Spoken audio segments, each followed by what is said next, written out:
What if everything you were taught about Eve being made from Adam's rib was wrong?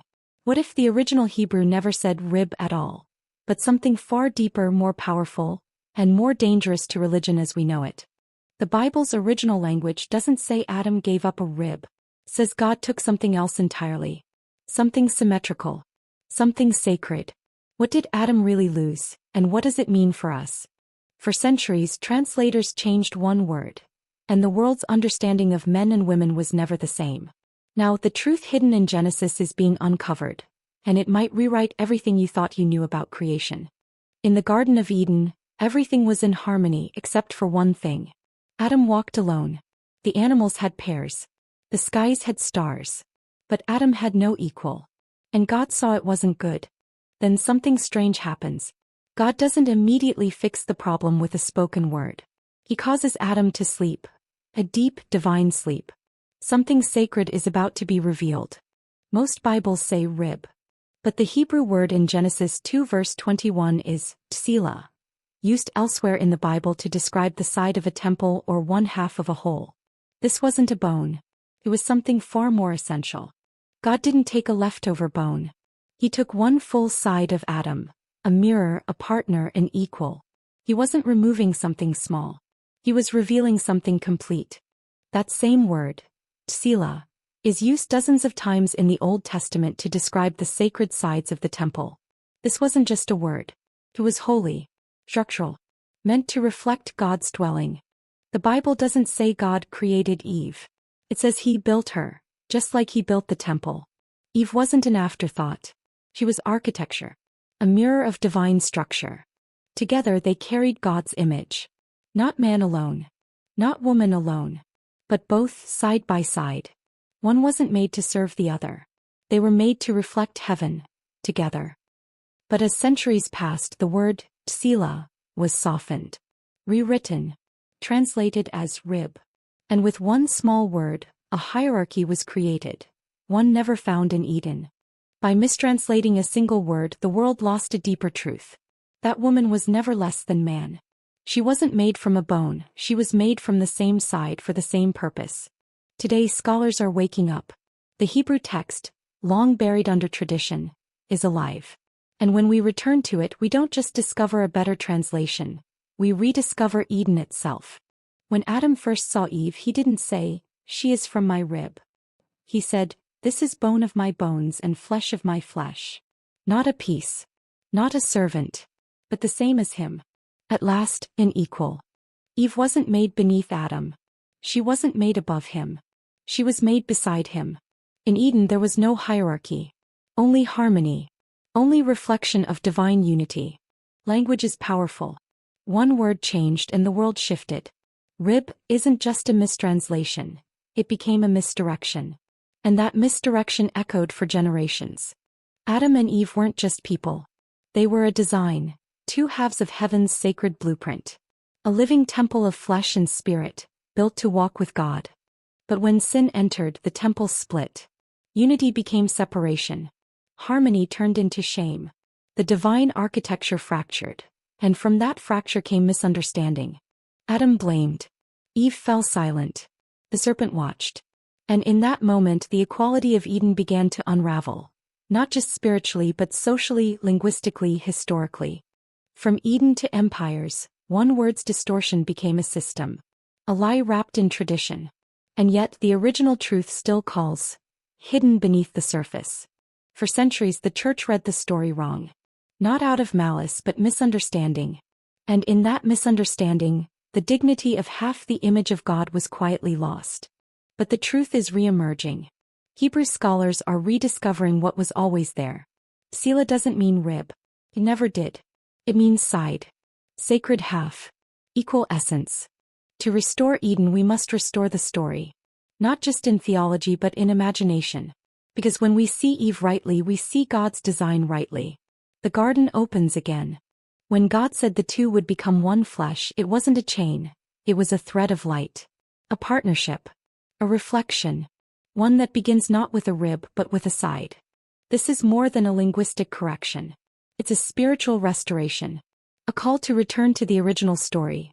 The one where both Adam and Eve carried the image of God. together.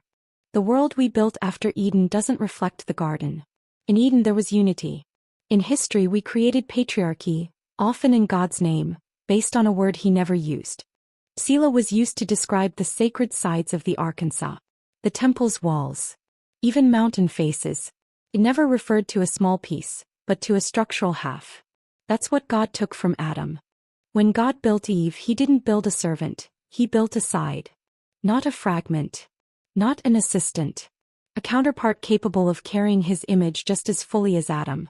Over the centuries, some twisted this story. Not to honor God but to hold power. And with every sermon that said she was made from his rib, the divine symmetry was lost. But now voices are rising. Not in rebellion but in reverence. They are reclaiming the truth. The real Hebrew. The real meaning. The real Eve. This isn't just about the past. It's about what we teach our children.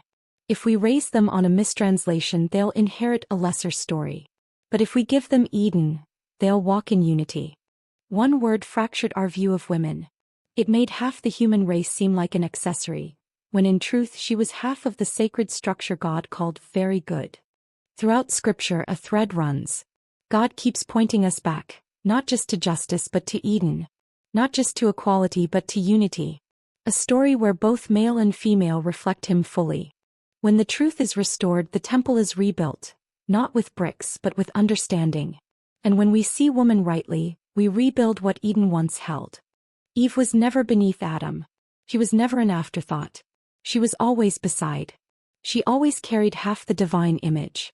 And now the world is ready to see that again. For centuries many stayed silent, afraid to question, afraid to speak. But silence has a cost. And when the truth stays hidden, generations suffer. It's time we read again. Not with tradition's lens but with truth's light. Go back to Genesis. Reread the words. Let Eden speak again. When we recognize both man and woman as equal reflections of God, we restore the image that was shattered in Eden. And we begin to walk the way we were meant to as one. What if we've been wrong, not just about a word but about everything that came after? What if the world we built was never God's original plan? The path back to Eden isn't just spiritual, it's linguistic, historical, human. When we return to the original word, we don't just find a better translation, we find the garden again. Around the world, a generation is awakening. Not just to injustice but to restoration. They're asking questions the past feared. And they're finding Eden in the answers. God never intended for one to dominate the other.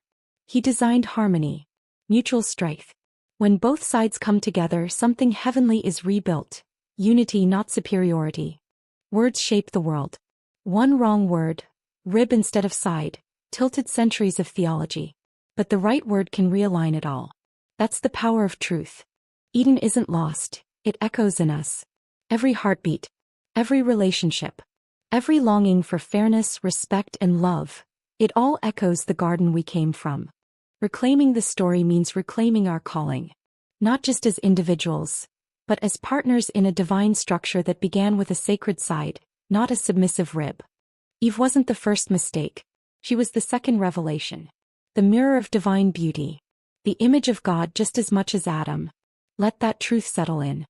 When theology meets truth, storms shake and light breaks through. And with each revelation we're reminded, Eden was never about power.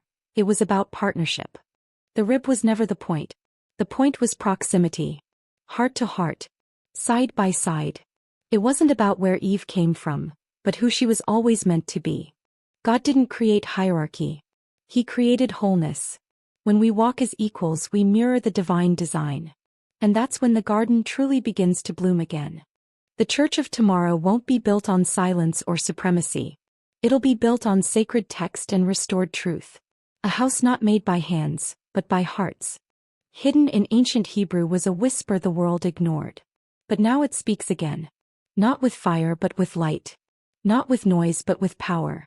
The real wonder of creation wasn't man ruling over woman. It was two halves reflecting one whole. That was the miracle. That was the message. Unlearning is holy. It takes humility to say, maybe we got it wrong. But it also takes courage to go back and see what was always there. The garden wasn't the end, it was the beginning. A glimpse of heaven's plan. A design we lost, And now rediscover word by word, heart by heart. And now you've seen it. Not just a new translation, but an ancient truth rising again. The word is Tsela. The message is unity. And the invitation is yours.